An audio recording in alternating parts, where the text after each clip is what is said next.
10, 9, 8, 5, 4.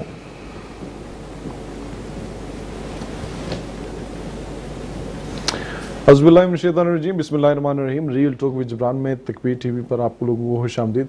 नाज़रीन, आज हम बात करने की कोशिश करेंगे बजट के हवाले से कि पाकिस्तान तहरीक इंसाफ की हुकूमत ने जो मौजूदा बजट पेश किया और उसके बाद जितने टारगेट सेट किए, क्या वो टारगेट अचीव करने के काबिल हैं। मैं पिछले अखबारात का मुआयना करने की कोशिश कर रहा था, कुछ ऑनलाइन भी उसकी स्टडी करने की कोशिश कर रहा था, तो मुझे अंदाज़ा हुआ कि जिस अखबार की जिस मर्जी है डेट को आप चेक कर लें, जब से हम IMF के साथ शामिल हुए हैं 80s और 90s से, तब तक यही कहा जाता रहा कि ये बजट IMF का बजट है, अवाम दुश्मन बजट है, इस बजट ने अवाम की चीखें निकाल दी हैं।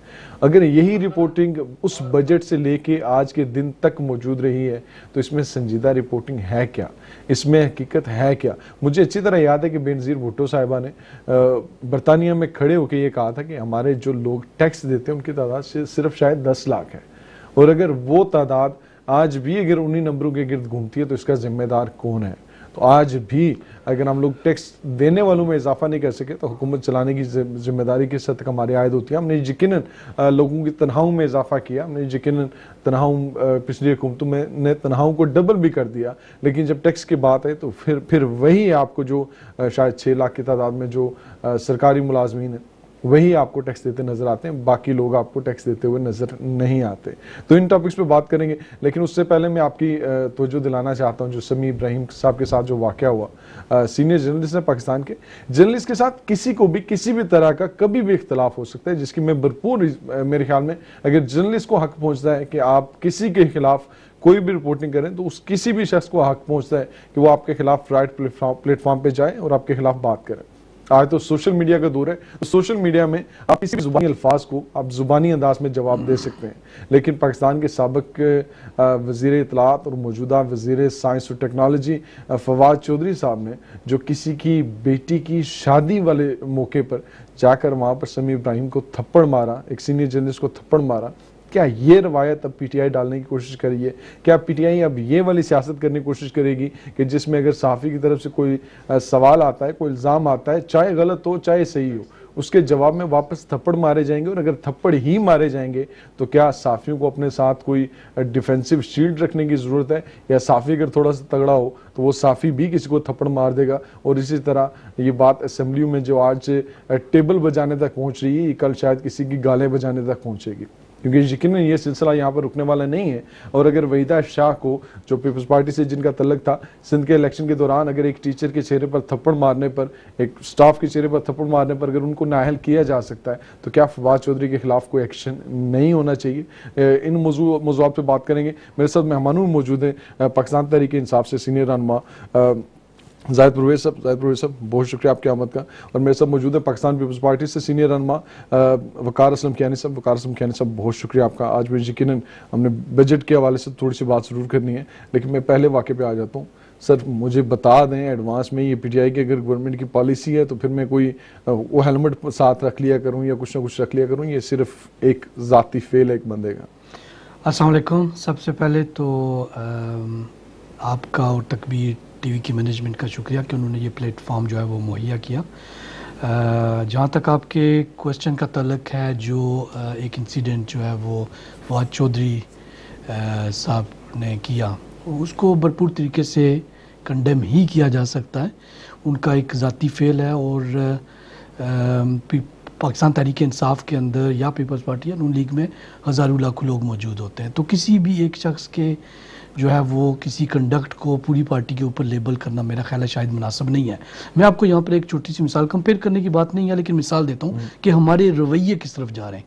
आज से तकरीबन 1.5 हफ्ता पहले जब हमारे साबका सदर आसफ अली जरदारी साहब, अभी वो जेल में नहीं गए थे, तो वो अदालत के अंदर आ रहे थे, और आपकी तरह के किसी एक सहाफ़ी भाई ने, जब उन्होंने गाड़ी का दरवाज़ा खोला तो वो सहाफ़ी भाई ने अपना हाथ आगे कर दिया सलाम देने के लिए, तो आसफ जरदारी साहब ने उसको बुरे तरीके से दुत्कारा, उसे कहा शर्म नहीं आती, बदतमीज़, पीछे हटो।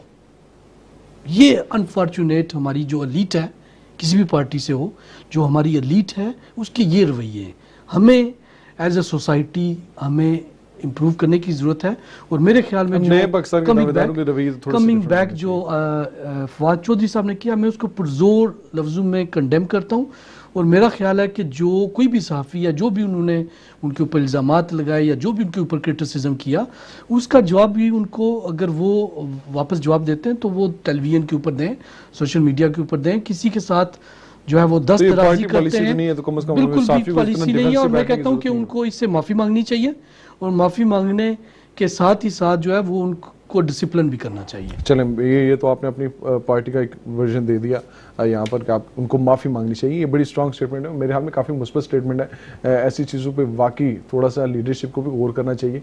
जब बात माफ़ी की आती है तो ये ना हो कि आपको फवाद चौधरी वहाँ पर जब किसी साफ़ी को इंटरव्यू दे रहा हो तो वहाँ पे कहे कि हमारी बरादरी, क्योंकि मेरा भी शायद बरादरी उसी से तल्लक है, लेकिन हमारी बरादरी ये नहीं सिखाती कि किसी की बेटी के घर जब आप शादी पे जा रहे हो और वहाँ पर बैठकर आप किसी को थप्पड़ मार दें और किसी की शादी का फंक्शन ख़राब कर दें और अपनी ये औकात दिखाएं। ये किसी की बरादरी और कोई भी बरादरी आपको इस तरह की चीज़ें नहीं सिखाते, तो थोड़ा सा प्लीज़ ख्याल कीजिए। वकार सिंह क्यारी साहब, एक तो जो मोस्ट रिसेंट वाक़या हुआ फवाद चौधरी साहब वाला, एक तो उसके हवाले से कुछ कमेंट कर दें, और दूसरा जरदारी साहब का भी इंसिडेंट बता दिया, उस पर भी अगर उनके रवैये पे भी कमेंट करें। बिस्मिल्लाहिर्रहमानिर्रहीम, बहुत शुक्रिया आपका एंड आपका ये जो बहुत अच्छा चैनल तकबीर टीवी जो अक्सर ऐसे मौज़ूआत पे हम लोगों को यहाँ पे बुलाता है, हम बात करते हैं, बात हमारी सुनी जाती है।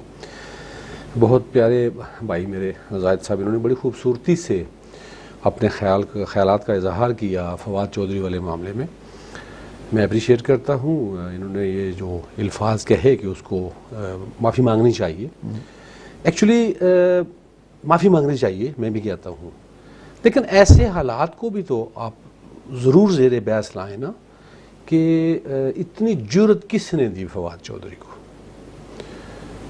बात फवाद चौधरी की हो रही है, इसी में से आसिफ अली जरदारी साहब की बात आ गई। आसिफ अली जरदारी साहब ने उसको सहाफ़ी को, पहले तो बात यह है कि इस पर वर्डिक्ट आ चुकी है ऑलरेडी पार्टी हाई कमान की तरफ से कि एक तो ये है कि उनको पता नहीं था कि ये सहाफ़ी है, ठीक है, पहली जो बात है। दूसरी बात इनको पता नहीं था इसलिए ये जस्टिफाई हो गया। नो, मेरी बात तो पूरी होने देना।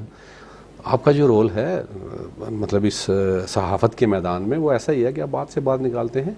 पहली बात तो ये है।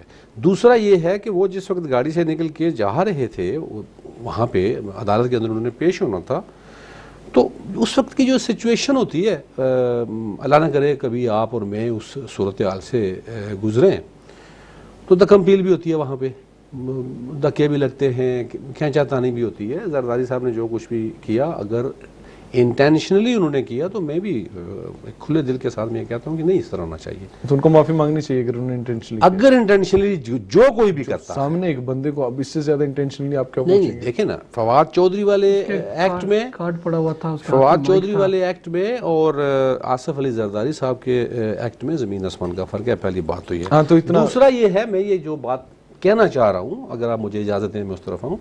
एक्चुअली कुछ चीज़ें इंसान को विरसे में मिलती हैं। पीटीआई के इस वक्त जितने भी कारकुन हैं पाकिस्तान में ले लें, यहाँ तो माशाल्लाह बड़े इंतहाई सुलझे हुए पढ़े लिखे भाई बैठे हैं, मेरे दिल की गहराई से मैं इनकी इज़्ज़त करता हूँ। पीटीआई के जो कारकुन है, पीटीआई ने जो विरसे में जो चीज़ ली है ये खान साहब ने दी है उनको। और जो प्रोटोकॉल के दौरान रिक्शे में एक बच्चा पैदा हो जाता था जिसका नाम आसिफ से रखा जाता था, देखिए प्रोटोकॉल में, देखिए ये तो हमारे पाकिस्तान की बदकिस्मती है। वो तो ये तो हमारे पाकिस्तान की बदकिस्मती है। आप पाकिस्तान के गिरदो नवा में जो ममालिक हैं, आप उनकी अगर मिसाल ले लें तो वहाँ पे ऐसी मिसाल नहीं मिलती जो प्रोटोकॉल के ज़ुमरे में हमारा मुल्क जिस जगह पे आता है। एक तो हम हालात के उस जगह पे खड़े हैं जहाँ पे वाकई हर बंदा सहमा है। यहाँ पे भी सच्ची बात है, हम लोग इतना प्रोटोकॉल देते थे कि साफ़ी के लिए बड़ा मुश्किल हो जाता है किसी लीडर को बिठा के यहाँ पे भी साफ़ी की बात करें अगर, तो सहाफ़ियों को भी एक अपनी उसका एक अंदाज़ा होना चाहिए कि कहाँ तक जाना चाहिए, कि सवाल कौन सा पूछना है। नहीं, ये सवाल नहीं, तमीज़ के दायरे में रह के, और सहाफ़ी को भी पार्टी नहीं बनना चाहिए। पाकिस्तान के अंदर बदकिस्मती से और पाकिस्तान से आए हुए सहाफ़ी भाई जो यहाँ पे बने हुए हैं, मैंने आज दिन में भी आपके किसी पोस्ट पे मैंने ये सवाल किया था, ये एक इतना मुक़द्दस पेशा है और इसको रियासत का सतून कहा जाता है। अब हमारे मुल्क की बदकिस्मती ये है किसने ये लफाफा इज़म जो है इंट्रोड्यूस करवाया? क्यों किसी एक सहाफ़ी की इतनी जुर्रत हो गई कि वो रात को सहाफ़ी बनता है, बैज लेता है, सुबह उठ के उठते ही जो उसको बंदा पसंद नहीं है उसको वो गद्दारी का इल्ज़ाम तो लगा आपके देता पास 5 साल हुकूमत रही, कोई कानून बना लेते, कोई इल्ज़ाम ना लगा पाता कोई किसी पे? सर देखिए, अगर कानून नहीं बना तो ये बदकिस्मती है, मैं यही कह रहा हूँ। हमारा जो मुल्क है, हमारे मुल्क की जो सूरत हाल है, सियासी जो सूरत हाल है, उसमें ये वाकई बदकिस्मती है। आज हर बंदा एक दूसरे से ये सवाल कर रहा है कि नवाज शरीफ भी ठीक नहीं था, आसिफ अली जरदारी भी ठीक नहीं था, इमरान खान के खिलाफ भी अभी लोग ये कह रहे हैं कि ये बजट भी ठीक नहीं है, तो कौन आएगा? तो कौन आएगा? मैं चले इनमें से मैं आता नहीं, हूँ। एक सेकंड, मेरी ये बात पहले कंप्लीट होने दें। मैं ये कह रहा हूँ कि पीटीआई को ये चीज़ें विरसे में मिली हैं। इमरान खान साहब के 10 क्लिप्स ऐसे चलते हैं जिसमें आप देखें किसी को वो कौन ही मार रहे होते हैं, किसी को वो छाती पे धक्का मार रहे होते हैं, जब वो एक मेंबर असेंबली को तो थप्पड़ भी मार दिया था। ठीक है, तो जब ये चीज़ें नीचे आई, मेरे भाई ने अपना जो हक था वो उन्होंने अदा किया कि उनको माफ़ी मांगनी चाहिए। मुझे ये बताइए कि इनकी गवर्नमेंट ने अभी तक क्या एक्शन लिया? खान साहब की कोई एक सिंगल स्टेटमेंट बता दीजिए। प्राइम मिनिस्टर साहब ने फोन किया समी इब्राहिम साहब को, और उस पे समी इब्राहिम साहब को फोन कर देने से मसला हल तो नहीं होता ना जी। उनसे माजत की नहीं, लेकिन उसके बाद आगे उन्होंने माजत कबूल की या नहीं की, ये यकीन उस पर बात की जा सकती है। जी अस्सलाम वालेकुम, कौन जी कहाँ से? हेलो जी अस्सलाम वालेकुम जी। वालेकुम सलाम, मैं मिसेस जावेद हूँ। जी जी मैं अपने कमेंट्स पेश कर सकती हूँ? जी जी प्लीज सवाल करें जी आप। ये जो प्रोग्राम हो रहा है यहाँ पे, जी जी तो इस प्रोग्राम में ऑन लाइव जा सकती हूँ? जी जी आप लाइव हैं, आप अपना सवाल रखें प्लीज। हाँ, मैं मिसेस जावेद हूँ। आपका भी मैंने प्रोग्राम सुना, और आपके प्रोग्राम्स में मैंने अक्सर देखा है कि तहरीक इंसाफ और मौजूदा जो हुकूमत है और मौजूदा जो इनकी लड़ाई चल रही, मुझे तो शर्म आती है जब से तहरीक इंसाफ आई है। एनालिसिस में कोई ऐसी मॉरल एथिक्स है ही नहीं। इनको पता नहीं किसने पॉलिटिशियन। नहीं, आप अपना सवाल बता देना। मेरा सवाल ये है कि जो भी प्रोग्राम्स होते हैं ना, चाहे किसी जगह भी हो, अदालत में हो, अब इनको ले के लोग अपने मुल्क की तरक्की के कहाँ से कहाँ चली गई, और इनको रखे माँ बहन की गाली देने के लिए, बस इसी में उलझे रहो। नहीं, अब मैं सच्ची बात है, मेरे साथ मेहमान बैठे हुए, इन्होंने हमेशा तो रोज का यही है मुल्क में जो चल रहा है। कोई तरक्की इशू की बात नहीं होती। 25 करोड़ 22 करोड़ लोगों की ये नुमाइंदगी करते हैं, मुल्क का वक्त ज़ाया करते हैं। सारा इतना गुस्सा आता है, इनको सबको लेके बाहर निकालूं अगर मैं हूं ना, इनको सबको, ये जितने भी हैं, ये अपने आप को मिनिस्टर कहता है, जान शर्मा, ये इसको किसने बनाया है? सिलेक्टेड सब कहते हैं। इसको तो मैं एक मिनट नहीं बर्दाश्त कर सकती। चलें ठीक है, आप थैंक यू आपके कमेंट का। मेरी नाज़रीन से रिक्वेस्ट है कि प्लीज़ मेहरबानी करें, जब आप फ़ोन करें तो आप अपना सवाल रखें। यकीनन लोगों की एक फ्रस्ट्रेशन मौजूद है, लेकिन उस फ्रस्ट्रेशन के लिए अगर आप उसको सवाल की सूरत में रखेंगे तो वो ज़्यादा मुनासिब रहेगा। मैं बाकी जो सवालात है मैं कोशिश करता हूँ थोड़ी सी हमारी बजट पर बहस शुरू हो जाए, तो उसके बाद एक कॉलर मौजूद है, तो 2 कॉलर मौजूद है हमारे पास, उसके बाद कोशिश कीजिए कि आधे घंटे तक हम लोग सवाल नहीं लेंगे। जी अस्सलाम वालेकुम, कौन जी कहाँ से? मैं चौधरी आपस बोल रहा हूँ, लंदन से बोल रहा हूँ जी हुक्म करें सर, सवाल सर। मैं अस्सलाम वालेकुम, आप सबको सलाम। तो बाकी सिर्फ मैं सिर्फ क्वेश्चन पूछना चाहता हूँ कि 5-10 साल पीपल पार्टी रही है, 5 साल ये रहे हैं, तो सिर्फ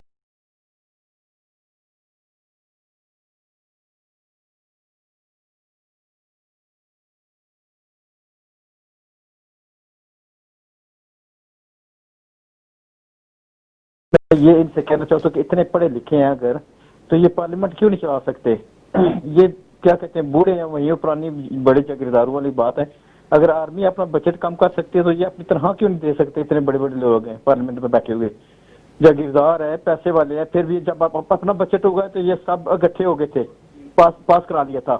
तो अभी इनसे पूछे, ये शहबाज शरीफ पे फुटपाथ पे घूमता है, आराम से घूमता है, कोई सिक्योरिटी नहीं होती, तो पाकिस्तान में क्यों सिक्योरिटी होती है?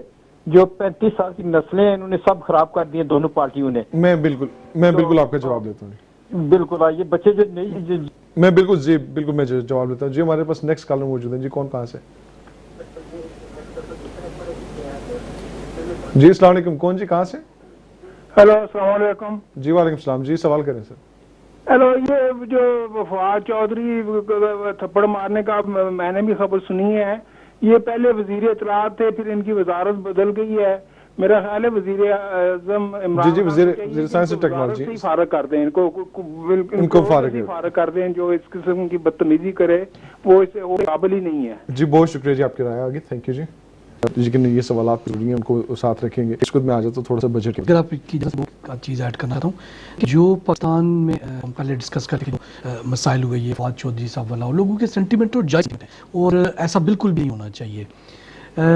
पाकिस्तान जो है वो सहाफ़त के लिहाज से one of the most dangerous countries की लिस्ट में शामिल होता है। रिस्पॉन्सिबल सहाफत कम है, उसकी admit करना पड़ेगा। उसकी वजह जो मुझे समझ आती है कि हम सहाफ़ी को अपना कसीदा ख़वान के तौर पर तो हम उसको एक्सेप्ट कर लेते हैं, लेकिन जब वो कोई ऐसी बात करे जो हमें अच्छी नहीं लगे तो हमारी बर्दाश्त जो है वो ख़त्म हो जाती है। नाज़रीन, बाकी मुझे बहसीयत कौम। बाकी मुझे किसी चीज़ का पता हो ना पता हो, लेकिन मुझे इस बात की बड़ी खुशी है कि मेरे आने वाले यहाँ पर मेहमान इतने खुददार और इतने बाइज़्ज़त ज़रूर होते हैं कि अगर उनकी पार्टी भी कोई गलत काम करती है तो उसकी यहाँ पर बैठ कर वो शायद वो जो चापलूसी सियासत नहीं करते, सीधा कहते हैं कि हमारी सियासती क़यादत ने अगर गलती की है तो वो माफ़ी मांगे और उसका खमियाजा भुगते। तो ये पॉजिटिव चीज़ अल्हम्दुलिल्लाह अल्लाह का शुक्र है कि हमारे मेहमानों में मौजूद रहती है। अब मैं आता हूँ सर बजट की तरफ। 5.4 ट्रिलियन बजट था, 6.6 तक पहुंच चुका है। इस बजट में क्या है जो आप समझते हैं कि आप लोग 5,500 अरब जो अपना रेवेन्यू की मद में FBR ने इकट्ठा करना पहुंचेंगे, जबकि आपका 4.5 करोड़ पूरा नहीं हुआ? बिस्मिल्लाहिर्रहमानिर्रहीम। देखें जो बजट जमा हुआ है उसके अंदर वो हमने बड़ा वो एग्रेसिव टारगेट जो है वो सेट किया है, और जो एनालिस्ट भी कह रहे हैं कि काफ़ी मुश्किल टारगेट जो है वो हुकूमत ने अपने लिए सेट किया है। लेकिन हमारा मानना यह है कि अगर आपने मुश्किल काम नहीं करने, आपने उस चीज़ की तरफ नहीं जाना कि जो आज से पहले नहीं हुई, तो फिर आपको रिज़ल्ट भी उसी तरह के मिलेंगे।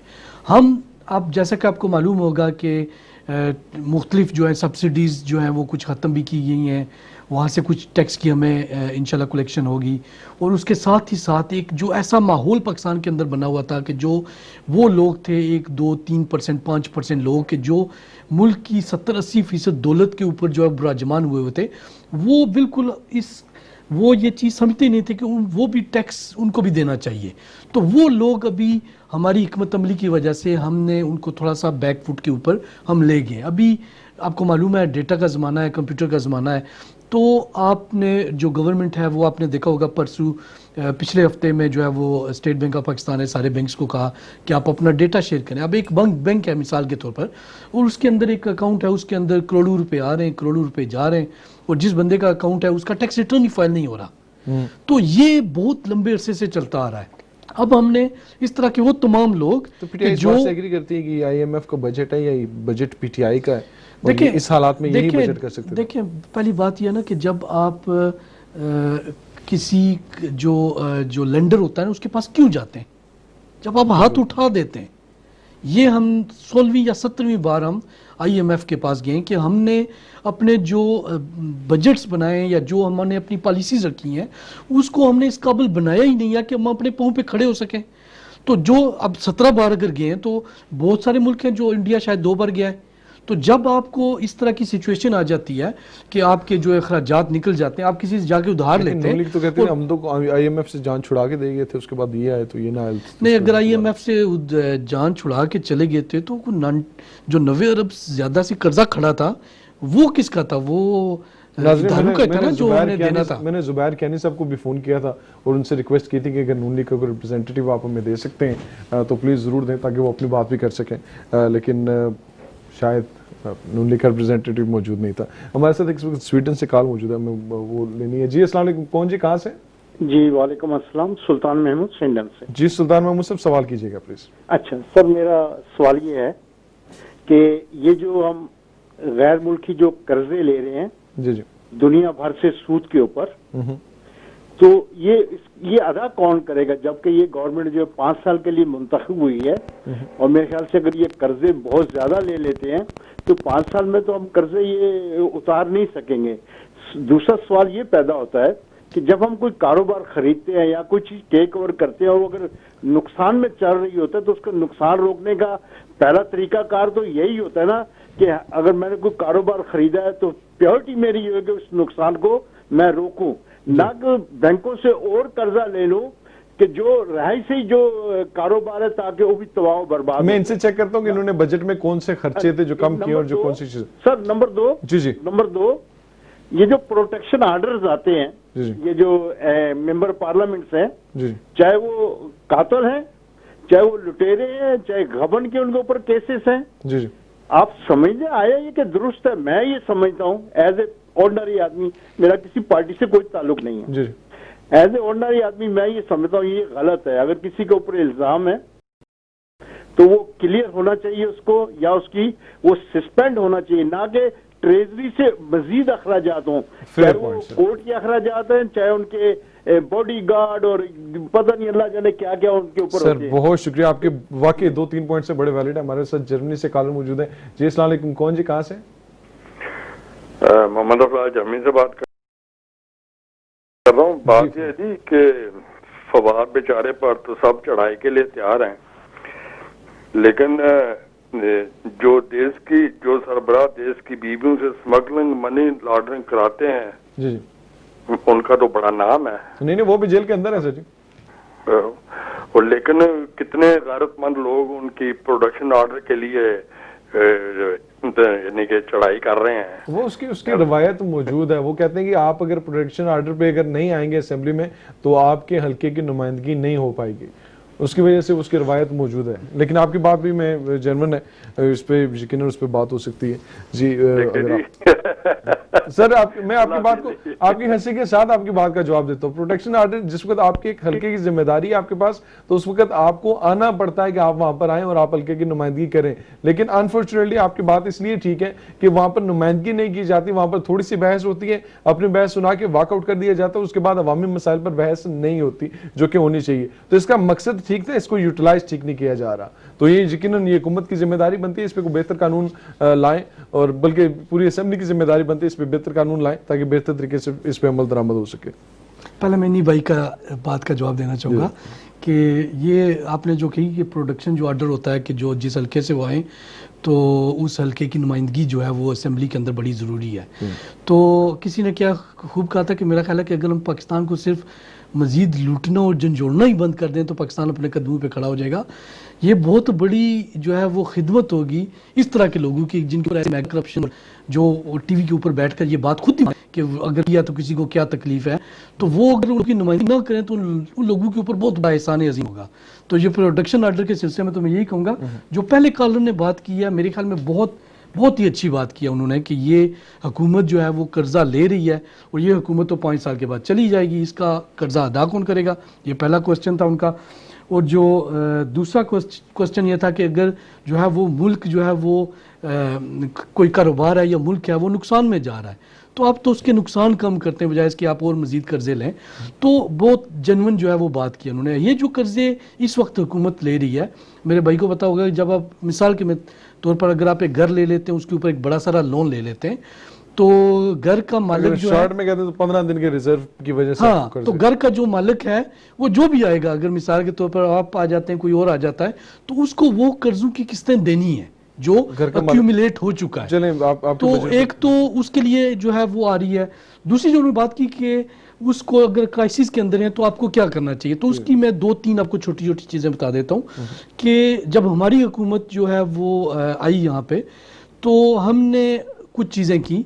उसमें एक तो हमने ये किया कि जो हमारी लीकेज थी, इंपोर्ट हमारी बहुत ज़्यादा हो रही थी, वो तकरीबन 10 महीनों में हमने $4 अरब से उसको कम किया है।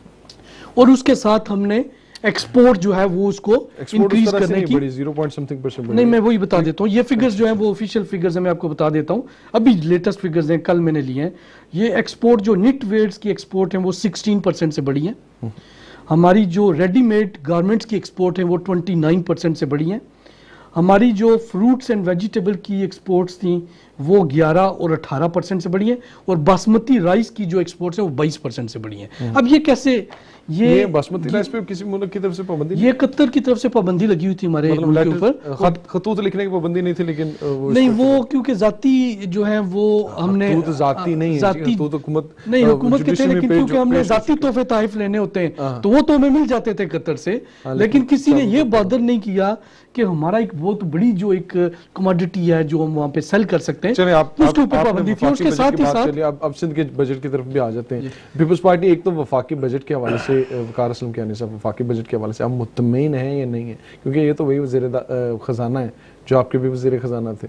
अब आप वहाँ पे आप मैं क्या कहूँ जी, बात यह है कि जैसे प्रोग्राम के शुरू में मैंने कहा था कि पीटीआई पीपल्स पार्टी से हट के हमारा बड़ा अच्छा भाइयों जैसा रिलेशन है। माशाल्लाह ये अकाउंटेंट भी हैं, तो इतनी आसानी से तो ये कभी भी हार नहीं मानेंगे। जो फिगर्स ये यहाँ पे दिखा रहे हैं उनको लेके भी ये तो कहेंगे ना, जैसे उन्होंने कहा कि ये वो फिगर्स हैं जो मैंने कल लिए हैं और ये गवर्नमेंट के फिगर्स हैं। मैं आ जाता हूँ वापस। बहुत से फिगर्स ऐसे होते हैं, देखना ये है, देखें जी, टेक्निकल बातों को साइड पे रखें, क्योंकि मेरे समेत बहुत से लोग ऐसे हैं कि जो इन टेक्निकल बातों को जो नहीं समझते, यही फायदा नहीं उठाया समझने की जरूरत है, यही फायदा उठाया यही जाता फायदा नहीं उठाया जाता। नहीं नहीं नहीं नहीं नहीं नहीं नहीं नहीं बिल्कुल भी नहीं, बिल्कुल भी नहीं। आप देखें तनख्वाहें आप बढ़ा जाते हैं, लेकिन उसके बाद देखें आप बात को ट्विस्ट ना करें, आप ट्विस्ट ना करें बात। सिर्फ एक बात अगर आपकी इजाजत से ना, जी कि करें करें कर्जा करें। जो वैसे ही है आप वो हुंदी पार्टी है, पूरा टाइम आपका है। कर्जा जो है वो प्रोग्राम नहीं आपका जी। हम हमारा मुल्क किस तरह चल रहा है कि हम कर्जे पे कर्जा ले रहे हैं और वो कर्जा 10 रुपए का कर्जा लेकर 2 रुपए आपकी जेब में डाल के 8 रुपए का डकार मुझे लगा ये के बताइए, मुझे हम ये जो है वो बताइए, आपके ज़ाहिद ऊपर भाई, एहसान ज़ाहिद दिखा भाई, रहे हैं। मुझे ये बताइए, इस तरीके से हमारी मैं उम्मीद करता हूँ मुझे ये 10 मिनट के बाद बताइए, रिजल्ट आ नहीं जाता ज़ाहिद भाई मुझे ये बताइए कि आपने जो बात की है कि कर्जों पे कर्जे लिए जा रहे हैं, हाँ जी, ये तो कोई ढकी छुपी बात नहीं है, ये तो बिल्कुल सामने सी बात है। जी। अगर ये कर्जे पिछली हुकूमतों ने गलत लिए, ठीक है, तो वही रवश मौजूदा हुकूमत की भी है। मैं जवाब दे दूं इसका? सुने मेरी बात सुन लें। कर्जे लेने के बाद मुझे ये बताइए कि मुल्क के एक आम शहरी की जिंदगी पे इसका कोई पॉजिटिव असर नजर आ रहा है आपको?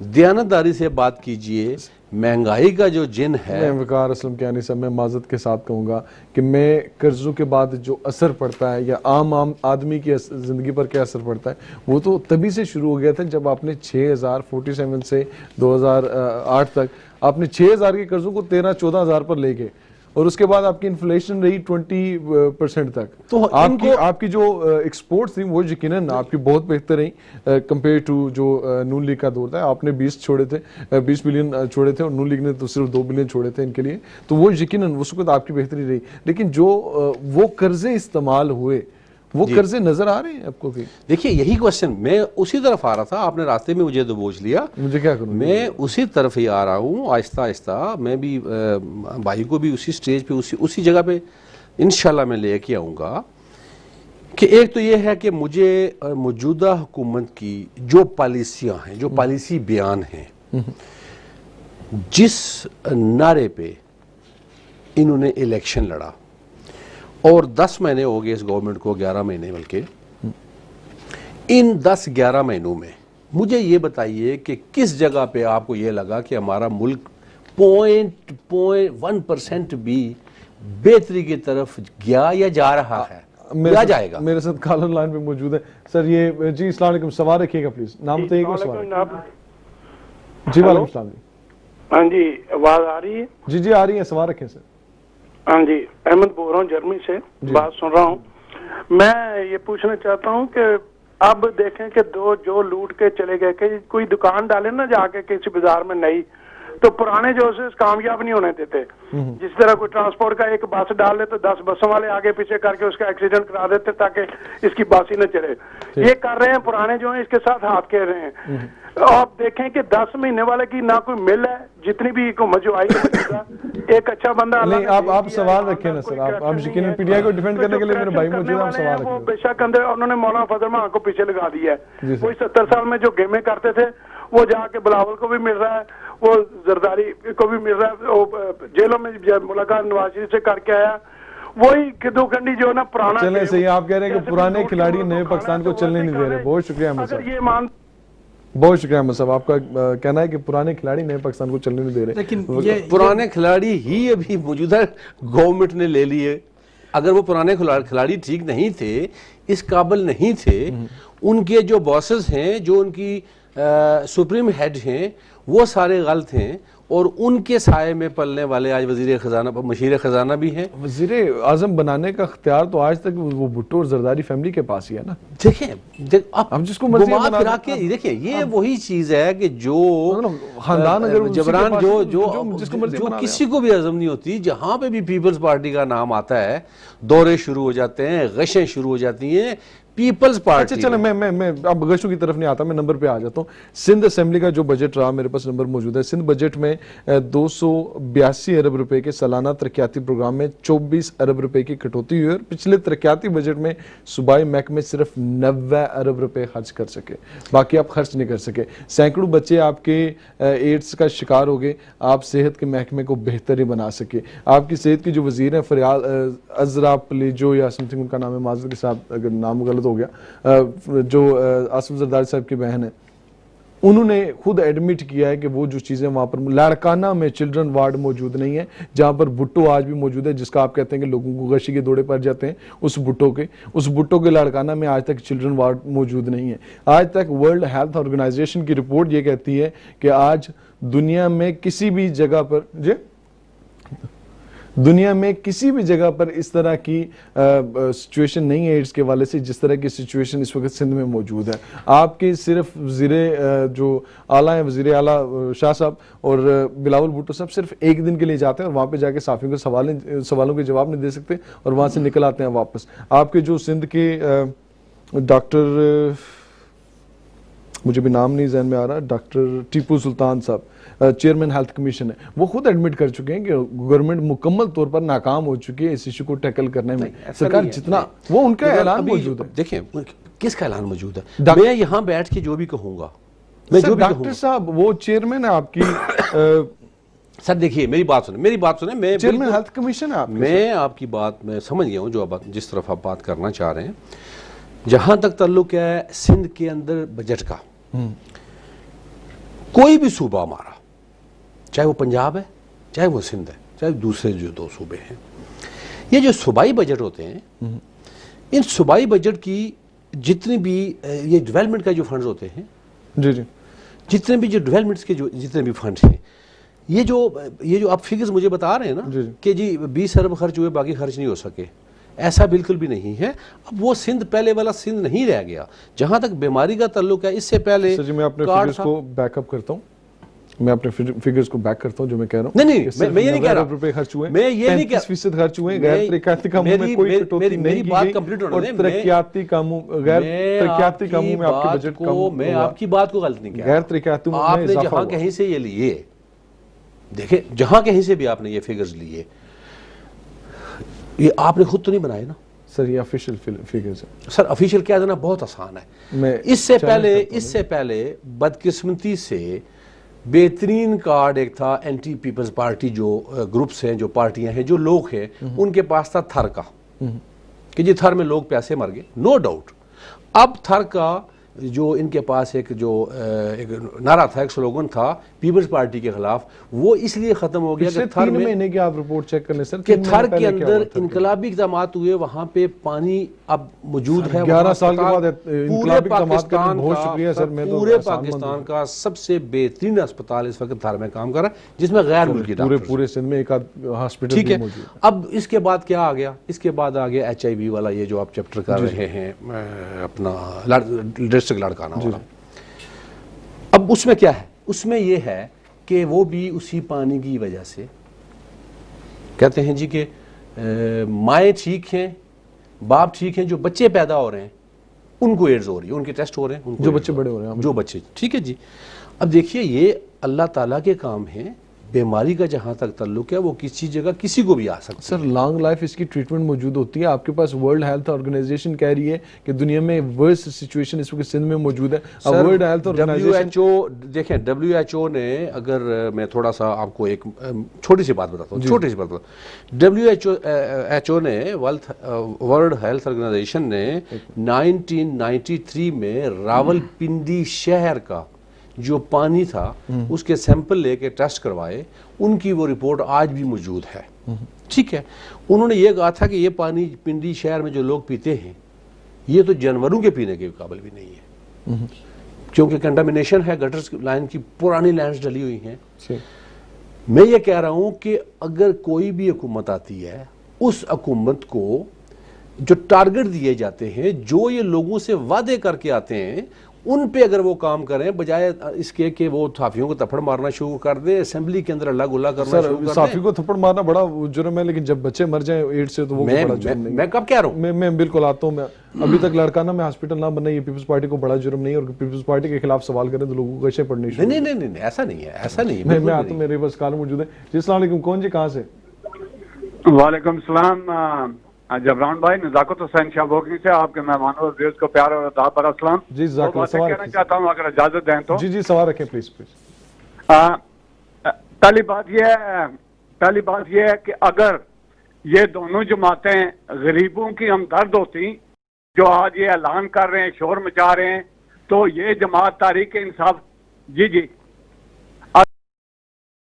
ये दोनों जमातें गरीबों की हमदर्द होती, जैसे आज दिखाई दे रहे हैं और शोर शराबा कर रहे हैं, तो पाकिस्तान तारीख इंसाफ कभी पावर में ना आती। पहले लोगों के पास चॉइस नहीं थी। अब कुछ लोग कहते हैं कि हमारा फाइनेंस मिनिस्टर ले लिया, वो आपने तो अपनी हुकूमत चलाने के लिए एक बीबी का कातल ले लिया था, जो परवेज अलाई का नाम लिखा हुआ, वो आपने डिप्टी प्राइम मिनिस्टर बना लिया था। मैं किसी पार्टी के खिलाफ, सर आपका सवाल है तो प्लीज सवाल भी रखिए सर। नहीं, सवाल ये है कि आप 70 साल से जो कुछ ठीक नहीं कर सके, उसको 10 माह में कैसे ठीक करने जा रहे हैं? बिल्कुल ठीक है सर जी, आपका सवाल है। ये कर्जे उनके लिए हुए पीटीआई। बिल्कुल सर, मैं जवाब लेता हूँ सर। सर आपका सवाल पूछ के मैं जवाब लेता हूँ। हमारे साथ एक और कॉलर मौजूद है जी। अस्सलाम वालेकुम, कौन जी, कहाँ से? जी सवाल करें सर। चलो जी सलाम जी। वालेकुम सलाम। इब्राहिम बात कर रहा हूँ जी। जी सवाल करें सर। अच्छा, वो मैं ये कहने लगा था कि अल्लाह जन्नत नसीब करे, जब ज़ियाउल हक साहब माशाल्लाह एडमिनिस्ट्रेटर थे, तो वो 5 वक्त के नमाजी थे। जी। तो जितने लोग उनके इर्द गिर्द थे, हर रोज उनके साथ जाके, जो कभी मस्जिद में भी जाता था ना, तो वो वहाँ पे नमाजी हो गए। इसी तरह इमरान खान साहब सारे कहते हैं ईमानदार है। अब फवाद चौधरी भी आपका कमेंट आ गया सर जी, लेकिन प्लीज कोशिश करें सवाल रखने की। जी बाकी कल मसला ये सवाल यही है भाई साहब, जब जिस जमात में तंजीम ही ना हो, स्ट्रक्चर ही ना हो, तंजीमी कोई चीज ही ना हो, वहाँ पाकिस्तान को कैसे आगे ले जाएंगे?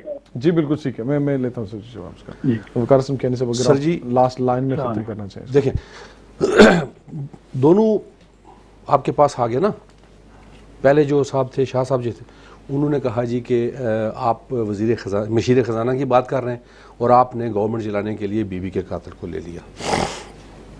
इन्होंने एक लाइन में रिस्पॉन्ड कर दें प्लीज। मैं सिंपल सी बात करूंगा कि मता मसाले दें इस किस्म की, लोग पागल नहीं रह गए। ठीक है, आपने अब जैसे पूरी दुनिया को इस बात का पता है कि इमरान खान साहब के पास कोई टीम नहीं है, कैसे हुकूमत में किसी से ढकी छुपी बात। आज जो मुल्क के अंदर पीटीआई ने जितनी भी अपनी तंजीमें तोड़ी हैं, ठीक है, आज़ाद कश्मीर की तंजीम तोड़ दी, इतने दिन हो गए इनके पास 36 पाउंड इन्होंने मेंबरशिप फीस रखी हुई है, वो किस खाते में जा रही है? ओवरसीज पाकिस्तानियों के साथ किए गए वादे कौन सा इन्होंने पूरा अच्छा किया? जी, एक सेकंड, कंपैरेटिवली टीटी से बेहतर नहीं है वैसे 36 पाउंड फीस पर पर्सन की? हाँ चले। अच्छा, दूसरा ये है कि इन्होंने ओवरसीज पाकिस्तानियों के साथ किए हुए वादे, हर बात हर काम में मदद इमदाद के लिए ओवरसीज पाकिस्तानी, डैम फंड के लिए साबिक चीफ जस्टिस ने कहां के दरवाजे, किधर है वो डैम ओवरसीज उन्होंने, किधर है वो चीफ जस्टिस, किधर है वो पैसा? ओवरसीज के लिए उन्होंने बंदा तो लगा दिया जी आपने। अब सूरत हाल ये है कि स्टेट बैंक ऑफ पाकिस्तान में उन्होंने ओवरसीज का बंदा सूरत हाल ये है कि गाड़ियों की जो सिचुएशन है पाकिस्तान के अंदर, 19 लाख वाली गाड़ी 29 लाख की हो गई। यहाँ से जो लोग गाड़ियाँ बेचते थे पाकिस्तान, दुगना तिगना टैक्स कर दिया गया उनके ऊपर। वो गाड़ियाँ जो 30 लाख की पाकिस्तान में बिक रही हैं, कमर जमान गारा साहब का बेटा जिस गाड़ी में जिसका वो गाड़ी लेटेस्ट मॉडल की गाड़ी थी और उसके एयर बैग ही नहीं थे, पता ही चला उसके अंदर एयर बैग ही नहीं है। तो इस पूरे स्कैम में कौन शामिल होता है? जो हुकूमतें थी वो शामिल होती है। तो अभी भी आपकी हुकूमत है, आपकी हुकूमत ने क्या किया? 21 लाख वाली गाड़ी की कीमत 10 महीने में आपने 29 लाख की कर दी। हुकूमतें शामिल थी। 21 से 29 तो नहीं हुई, लेकिन मैं इस वक्त सूरत हाल ये है, आपकी पार्टी के अंदर बेशुमार मेरे दोस्त अहबाब ऐसे हैं कि जो जिनसे मेरी ये बातचीत चलती रहती है। मुझे ये बताइए कि यहाँ से पैसा बैंकों के जरिए जो पाकिस्तान जाता था, उन्हीं की बात नहीं हो रही, जो बैंकों के जरिए पैसा पाकिस्तान जाता था, गुज़श्ता 6 महीने के अंदर यहाँ से जितने भी रेमिटेंस लोगों ने गाड़ियाँ क्रिएट करवाने के लिए पाकिस्तान में भेजे, वो 6 महीने में भी अभी तक उन लोगों को नहीं मिले। कभी एक एविडेंस, कभी दूसरा सबूत, कभी तीसरा सबूत। सिर्फ क्या कि जैसे मोबाइल टेलीफोन का अशर किया, जहांगीर तरीन की कंपनी ओप्पो को ऊपर ले जाने के लिए कि पाकिस्तान के अंदर से ही लोग मोबाइल खरीदें, बाहर से मोबाइल ना खरीदें कि जहांगीर तरीन साहब को फायदा हो। Same situation. आप अपनी कंपनी बना लें सर जी मोबाइल की, अगर कोई बना सकता है, कोई बना सकता है। क्या करते हैं? नहीं बन सकती, सवाल ही पैदा नहीं होता। ये वो हकायक हैं कि जो आपको मानने पड़ेंगे। सरे महल बन जाता है, ये कहते थे जी आपको पनामा में नाम आ जाता है, कंपनी नहीं बनती मोबाइल की, यहाँ पे टावर बरतानिया में खड़े हो जाते हैं। मैं कहता हूँ जी इमरान खान साहब बेहतरीन क्रिकेटर जरूर थे, बेहतरीन क्रिकेटर थे, चंदा इकट्ठा करने के मास्टर से अस्पताल बना लिया, मुल्क उनके बस की बात नहीं है। जल्द बदेर आपको ये बात मेरी याद आएगी, आप देख लेंगे, चंद महीनों में आप देख लेंगे। मुझे 11 साल में अगर लाड़काना में एक हॉस्पिटल नजर आता तो मैं शायद समझता कि पार्टी के लाड़काना के अस्पताल तो आपको नजर आ रहा है। सर जी मुझे थोड़ा मौका दे दें प्लीज। जी जी जी जरूर। सवाल अगर थोड़ा सा साथ ऐड करवा लें। बहुत सारे ऐड सर, थोड़ा सा, लेकिन इसको मैं तो यकीनन वो आपकी तरफ से, वो मेरे ख्याल में कॉलर्स आपकी तरफ से बोल जाते हैं, तो इसलिए वो ज्यादा आपको बोलने की जरूरत नहीं। मैं प्रैक्टिकल पे आ जाता हूँ थोड़ा सा इसके बजट के हवाले से। अब जो बजट है, एक तो 5,500 के टारगेट से पहले आपने वो आप मुसलसल फेल कर चुके हैं। फेल करने के बाद आपके पास क्या एक्सपेक्टेशन है, कहाँ से इकट्ठा करेंगे? उसके बाद जो कर्जे जो टैक्स इकट्ठा करना था, टैक्स करने में आपके पास मेरे ख्याल में करंट अकाउंट डेफिसिट। जो अब हालत ये है कि आपके पास इतना कुछ पड़ा हुआ है कि समझ नहीं आ रही बंदा कहां से शुरू करे। 20 लाख लोग आपके पास टैक्स देते हैं, उनमें से 40 बाकियों को आप किस तरह टैक्स नेट में शामिल करेंगे? इतना आपने प्रॉफिट दिया। जो आखिरी साल जो खत्म हुआ है, तो इस वक्त जो हमारा डेफिसिट था, जो हमारे करंट अकाउंट का डेफिसिट था, वो 20 अरब था, जो भी आपने खुद फिगर दिया है। तो इस फिगर को हमने तकरीबन पिछले 4 महीनों में इंपोर्ट की सूरत में तकरीबन हमने जो है उसमें 4 अरब डॉलर की कमी की है। जो टारगेट है हमारा वो ये है कि ये इस साल के एंड तक इंशाल्लाह, एक तो इंपोर्ट के अंदर कमी और दूसरा एक्सपोर्ट के अंदर इजाफे की सूरत में हमारा ये टारगेट है इंशाल्लाह कि हम इसको, इस डेफिसिट को 20 अरब से कम करके तकरीबन 13 से 14 अरब तक हम इंशाल्लाह इसको ले आएंगे। अगले साल का जो हमारा हदफ है वो हमारा ये है कि हम इस मज़ीद यही एक्सपोर्ट में इजाफा करके और इंपोर्ट के अंदर कमी करके उसको जो हमारा डेफिसिट है उसको 6 से 7 अरब डॉलर तक हम लेकर आएंगे। ये वो सबसे बड़ी वजह कि जिस वजह से हमें IMF की तरफ बार बार मैं आपसे एक बात कंफर्मेशन लेना चाहता हूँ कि हुकूमत की जो रकम हुआ करती थी वो कमर्शियल बैंकों में डाल के, चाहे पंजाब बैंक में डाल के, चाहे पंजाब के किसी कमर्शियल बैंक में डाल के, या सिंध के किसी कमर्शियल बैंक में डाल के, वहाँ से प्रॉफिट लिया जाता है। खबर ये है कि आपकी हुकूमत की तरफ से ये चीज़ ख़त्म होने जा रही है, ख़त्म की जा रही है।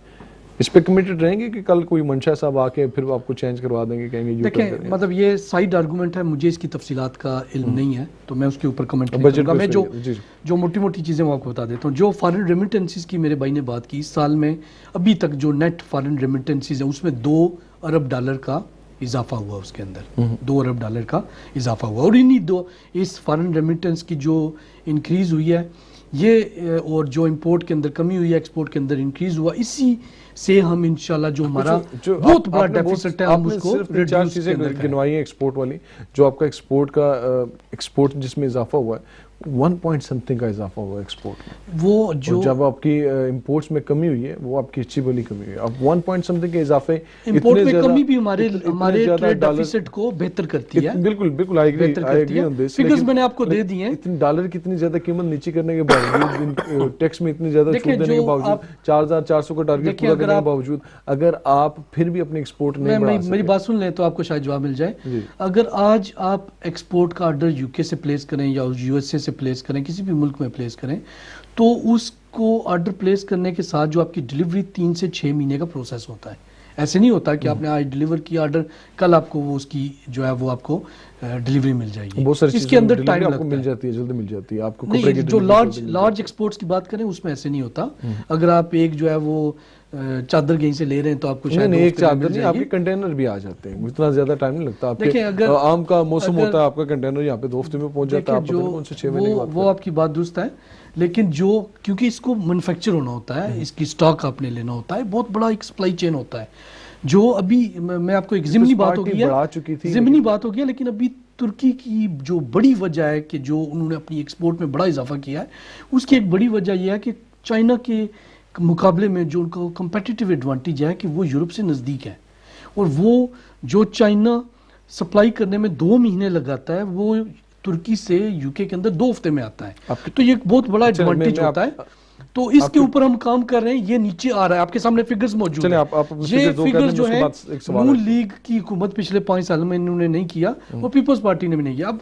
अब बहुत आजकल पीपल्स पार्टी की एक्सपोर्ट इससे दर्जा बेहतर थी। पीपल्स पार्टी की मैं आपको बता दूं, एक्सपोर्ट उनकी बेहतर थी। एक्सपोर्ट एक्सपोर्ट की उनकी बात कर रहा हूं। एक्सपोर्ट में पहली- इजाफा किया बल्कि। पाकिस्तान में पहली बार ये जो नून लीग के पिछले 5 साल जो उन्होंने पाकिस्तान की मैशियत के ऊपर सुसाइड अटैक्स किए हैं, उसकी वजह से पाकिस्तान की एक्सपोर्ट पहली बार जो है वो गिरी है। अब मैं ये 2012-13 का बजट है जो पीपल्स पार्टी की हुकूमत ने पेश किया जी, है। एक अब इसमें मिनट से ऐसे सिर्फ एक मोटी सी चीज में आप, ये उन्हीं का बजट है, ऑफिशियल एक बजट है, मिनट, जी जी। तो मैं उसमें बता देता हूँ कि वो कह रहे हैं कि अक्टूबर 2008 में जो सीपीआई ये 25% इन्फ्लेशन उसके अंदर थी जब ये नून लीग वाले हैं, तो अभी मेरा ख्याल है 9% के करीब कोट हो रही है और 25% इन्होंने तोहफा ये दे चुके हैं ऑलरेडी हमारी हुकूमत को। अब इनकी मैं पीपल्स पार्टी की दौर की बात कर रहा हूँ। अब इसके साथ ही मैं इनकी ग्रोथ की बात भी कर देता हूँ। ये इनके खुद अपने में यहाँ से आपके पढ़ कर दे देता हूँ कि वो कहते हैं कि पिछले 2 सालों में ग्रोथ रेट औसतन 3.4% के करीब रहा, जो उससे पिछले 2 साल में 2% से भी कम रहा। पार्टी का 5 से ऊपर कि जो पहले 2 साल थे इनका जो ग्रोथ, आप लास्ट तो ग्रोथ जो था वो ये वो तकरीर है जो असेंबली में हो चुकी आप है। अपना नहीं, एक आपको भी सुना एक दूंगा। मिनट में आप नहीं, मैंने बहुत सुनी है। एक मिनट में मैंने अगर बहुत आप सुनी है, मेरे अगर नजदीक एक नहीं है। मिनट सर जी, एक मिनट का अगर आप काउंटर आर्गुमेंट को रिप्लाई करना चाहें तो प्लीज आप कर सकते मैं हैं। जिमनी एक सर जी, मैं ये कहता हूँ जी, हम यहाँ ठंडे माहौल में बैठ के बातें कर रहे हैं, एक दूसरे को हम आर्गूमेंट्स जो हैं वो हम कर रहे हैं, दे रहे हैं। पाकिस्तान जाके देखें सर, पाकिस्तान जाके देखें, ठीक तो है, देखा, पाकिस्तान मैं जाके ये देखें। कहता हूं, वही जिसको देखा ना, हमारे 25 क्या हो जब गया, आप डॉलर कहाँ inflation चला गया, 25 तेल कहाँ चला यहाँ गया, पे आते हैं, हमें कोशिश करनी चाहिए यहाँ पे पूछने की, रोटी 18 और रुपए की हो हमें गई। बात करनी चाहिए उनसे भी। और यकीन है जहाँ पे आप सियासी जमातों के साथ वाबस्ता होते हैं वहाँ पे आपकी जिम्मेदारियाँ बढ़ जाती हैं। अपने अपने सियासी कायदीन से कोशिश करें सवाल करने की, ताकि जो माशरे में बेहतरी है वो बेहतरी हो सके। और यकीन करें सबसे बेहतर चीज़ ये है कि आप इस्लाहात करें, कानून लाएं, ताकि उस कानून के मुताबिक लोगों को सजा और जजा का अमल हो सके, ना कि ये कि आप लोगों को सड़क पे थप्पड़ मारते फिरें। दुआ में याद रखिएगा। जबरान को इजाज़त दीजिए। रियल टॉक विद जबरान के साथ और मेरे मेहमानों जाहिद परवेज साहब को, वकार असलम कियानी साहब, आपको बहुत शुक्रिया। Thank you very much.